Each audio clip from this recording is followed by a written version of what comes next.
Bonjour, nous sommes aujourd'hui en compagnie de Stéphanie Audubert-Péjou. Bonjour Stéphanie, pouvez-vous vous présenter? Oui, bonjour, je m'appelle Stéphanie, je suis professeure d'espagnol au collège Jacques Brel et j'ai intégré en fait le programme phare l'année dernière, en septembre 2021. Nous allons parler aujourd'hui du dispositif ambassadeur. Stéphanie, est-ce que vous pouvez nous parler de la mise en place de ce dispositif au sein du collège? Oui, en fait, on a créé le groupe des ambassadeurs peu de temps finalement après avoir créé le groupe des adultes référents, c'est-à-dire en début d'année scolaire 2021, parce que ça nous semblait vraiment indispensable pour pouvoir sensibiliser tous les élèves. On a une politique d'établissement qui vise à intégrer le plus possible les élèves dans la vie d'établissement. Et il faut reconnaître aussi que nos élèves, ils sont vraiment très volontaires pour participer aux différentes instances, comme le CVC par exemple. Quelles ont été les étapes de cette mise en place, Stéphanie? Alors, il y a eu quatre grandes étapes essentielles. Tout d'abord, la création du groupe des ambassadeurs, leur formation, la présentation en fait des ambassadeurs et puis leur mission de sensibilisation et l'organisation de la semaine non harcèlement. La création du groupe des ambassadeurs, en fait, on a sollicité les professeurs principaux pour présenter le rôle de l'ambassadeur via une vidéo et nous faire remonter le nom des élèves intéressés. On a réuni ainsi une douzaine d'élèves volontaires. Nous tenions à ce qu'il y ait des élèves en fait de tous les niveaux, y compris de la SECPA. Et on a mis en place un programme avec des dates régulières mais espacées pour leur formation. Donc environ une séance toutes les 3 semaines, soit entre 8 et 10 réunions sur l'année. Pour la formation des ambassadeurs, du coup, nous, adultes référents, nous avons été formés. On s'est beaucoup aidé du livret qui nous avait été fourni. Un adulte préparait la séance en amont. Il faut dire qu'on a fait beaucoup de mise en situation et de mise en scène pour bien définir finalement ce qu'est le harcèlement et puis aussi le rôle de l'ambassadeur et ses limites. C'est-à-dire, je ne suis pas Superman, Superwoman et je ne vais pas intervenir dans la cour comme ça auprès de mes camarades pour les défendre contre éventuellement des harceleurs. La présentation des ambassadeurs, ils sont passés en fait dans toutes les classes au début de l'année scolaire pour présenter en fait le harcélomètre qui avait été installé dans toutes les salles de classe, mais aussi pour expliquer quel était leur rôle. Donc ça avait aussi cet effet de sensibilisation. Ensuite, du coup, on a organisé la semaine non harcèlement. On a travaillé ensemble les adultes et les élèves. Ils ont souvent des idées vraiment très pertinentes, comme la création de boîtes vertes pour recueillir leurs témoignages, un mur d'expression, un dress code.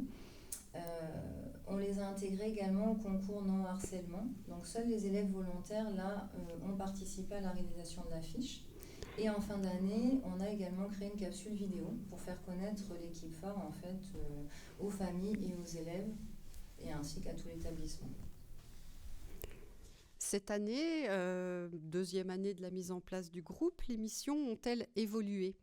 Alors, tout comme l'an passé, il y a des choses que nous poursuivons, c'est-à-dire la formation, bien entendu, la participation au concours non au harcèlement, mais il y a également des nouveautés puisque nos élèves ont voulu assurer une permanence, donc ils sont deux tous les 15 jours assurer une permanence pendant laquelle en fait ils vont animer des jeux sur les compétences psychosociales ou sur le thème du harcèlement. Et là, tous les élèves volontaires peuvent participer. Et beaucoup d'élèves y participent? Alors on a à peu près entre 8 et 10 élèves à chaque fois. D'accord. Avez-vous rencontré des difficultés à la fois dans la mise en place et puis dans le suivi de dispositifs ambassadeurs? Alors, le problème du temps, ça a été le plus récurrent parce qu'il faut trouver des créneaux où les adultes sont disponibles, mais aussi les élèves. Donc du coup, c'est souvent sur le temps de la pause méridienne qu'on a nos réunions de formation, en veillant vraiment à les espacer de façon à ce que les élèves gardent toujours le plaisir de venir. Voilà, ne pas les saturer non plus. On aurait pu avoir le problème en fait que nos élèves pensent qu'ils allaient être des balances ou des poucaves parce que justement ils nous fournissent des informations, mais ça n'a pas du tout été le cas parce qu'on a présenté leur rôle comme un élève qui va avoir des antennes pour mieux observer, être une oreille bienveillante pour ses camarades. Et puis on leur a expliqué aussi que la méthode qu'on allait utiliser et le protocole qu'on a mis en place, en fait, ne révèle jamais les sources. Donc ils restent dans l'anonymat. Ça veut dire que vos élèves vous remontent aussi des situations. Oui. Alors, cette année, c'est la première année qu'on a mis phare en place, ce n'était pas le cas. Je pense qu'il faut du temps pour que les repères vraiment se fixent. Mais par contre, cette année, effectivement, on a nos ambassadeurs qui témoignent. Et le dernier en date, il y a une dizaine de jours, le témoignage de notre ambassadeur a permis et a encouragé d'autres élèves à témoigner.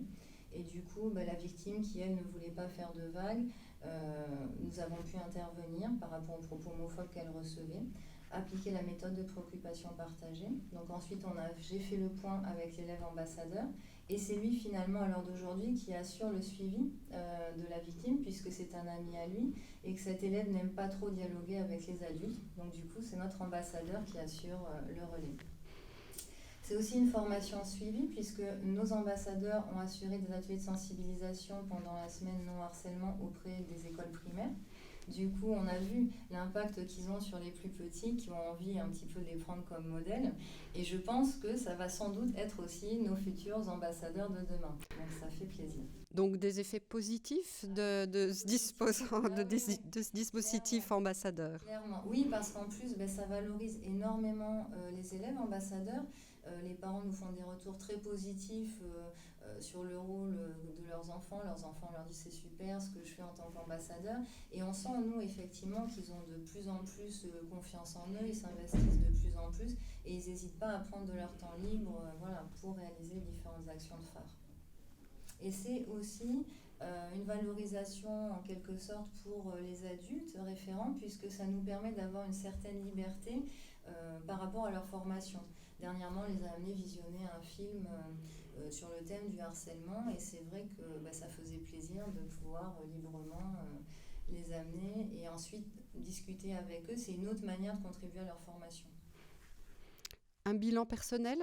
Moi, franchement, je suis très contente de ce dispositif des ambassadeurs parce qu'on a créé un lien de confiance vraiment avec nos ambassadeurs.